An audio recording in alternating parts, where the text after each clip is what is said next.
This is the 95th anniversary of the 1916 Rising. Today, as we stand by the grave of Thomas Desmond, Fenian organiser, we commemorate all those men and women who gave their lives for the creation of an Irish Republic, free from foreign dominance and dependency. We also remember and commemorate the hunger strikers of 1981 on this, their 30th anniversary. 95 years ago, as the men and women of the Irish Volunteers and the Irish Citizens Army stormed into the GPO, they knew they were going to their deaths. They knew that by holding up in a building in the centre of Dublin, that they were not going to defeat an imperial army. They knew that by making this stand, that others, not them, might be free. They knew that it was going to take such a sacrifice to awaken the Irish nation. Their executions following the Rising awoke that nation.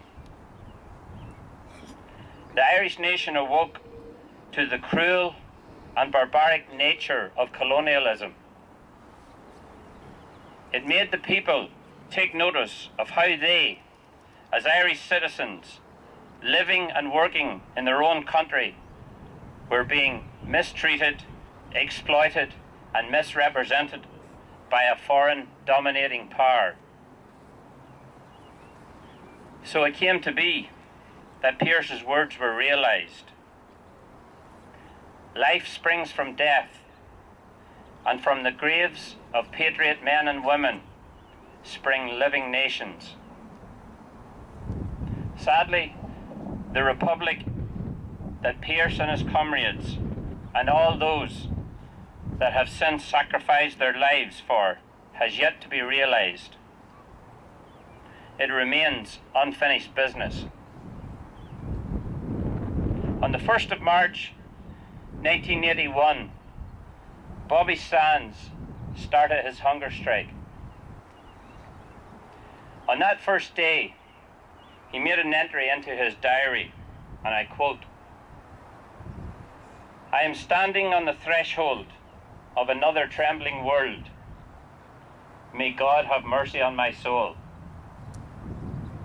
My heart is very sore because I know that I have broken my poor mother's heart, and my home is struck with unbearable anxiety.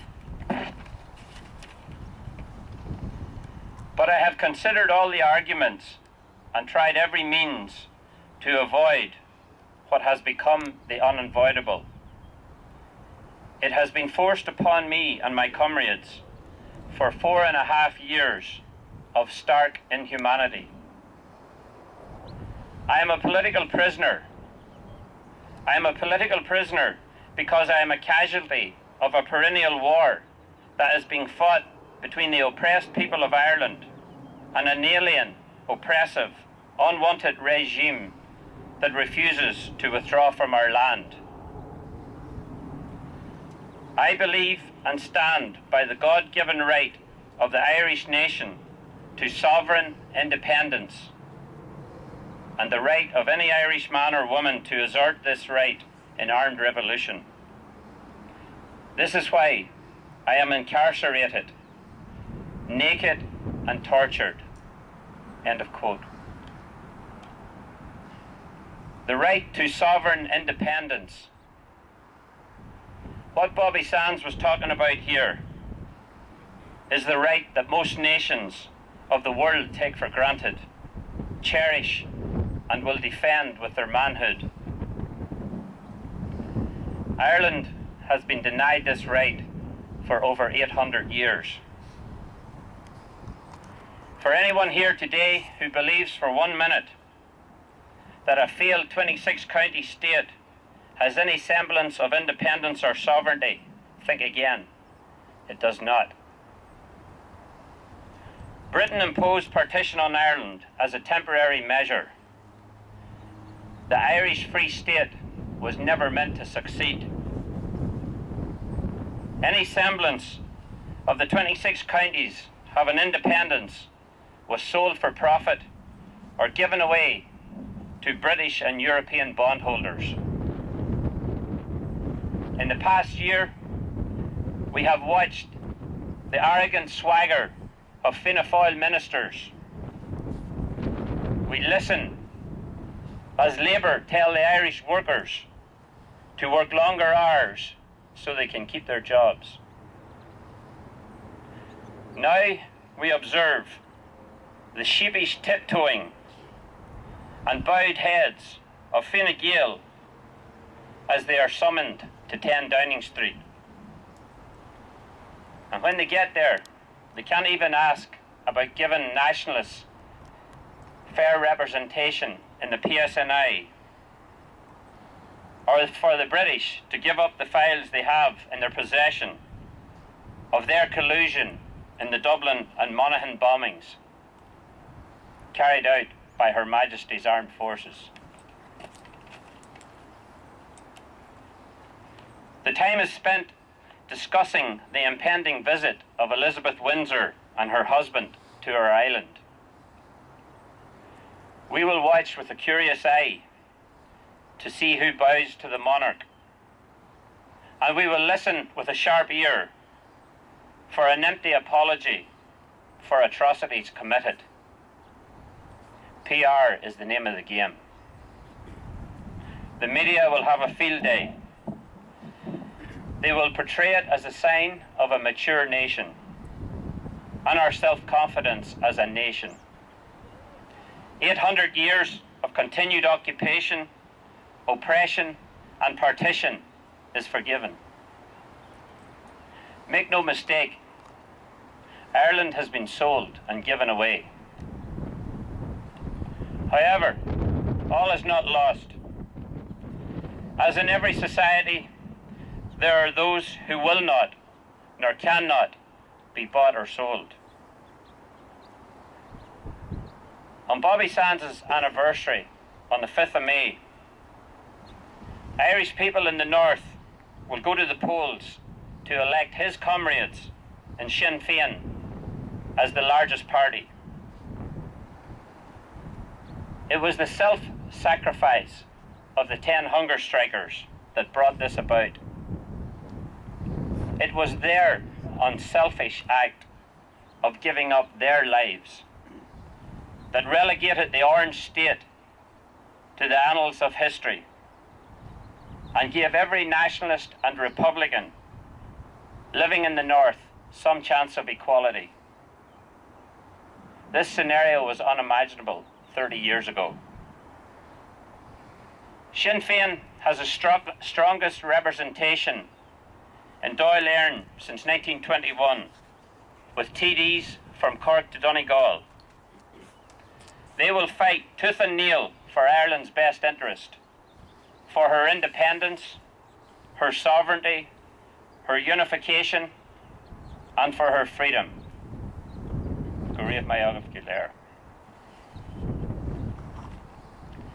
I would like now to ask Mr. Sean Murphy to read Poblach na Éireann.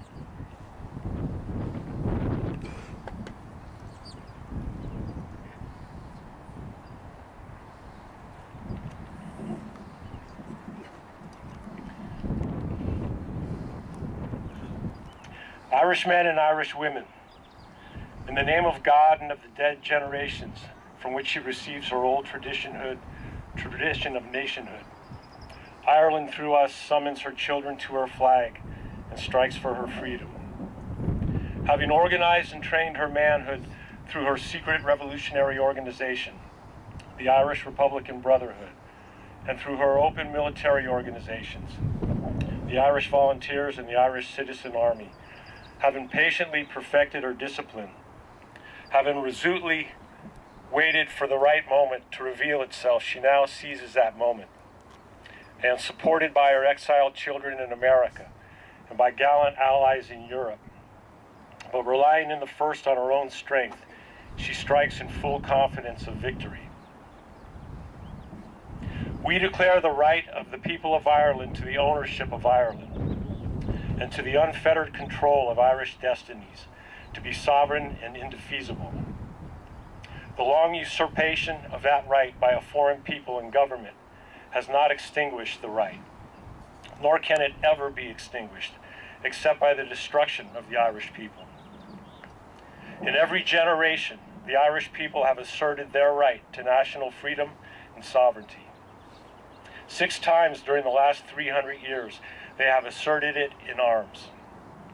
Standing on that fundamental right, and again asserting it in arms in the face of the world, we hereby proclaim the Irish Republic as a sovereign, independent state, and we pledge our lives and the lives of our comrades in arms to the cause of its freedom, of its welfare, and of its exaltation among the nations. The Irish Republic is entitled to, and hereby claims, the allegiance of every Irish man and Irish woman.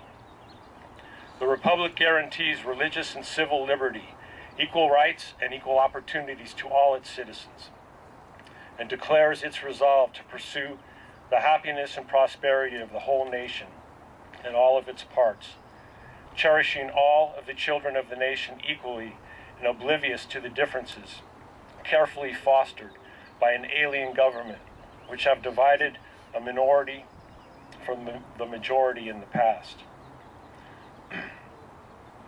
Until our arms have brought the opportune moment for the establishment of a permanent national, representative of the whole people of Ireland and elected by the suffrages of all her men and women, the provisional government hereby constituted will administer the civil and military affairs of the Republic in trust for the people.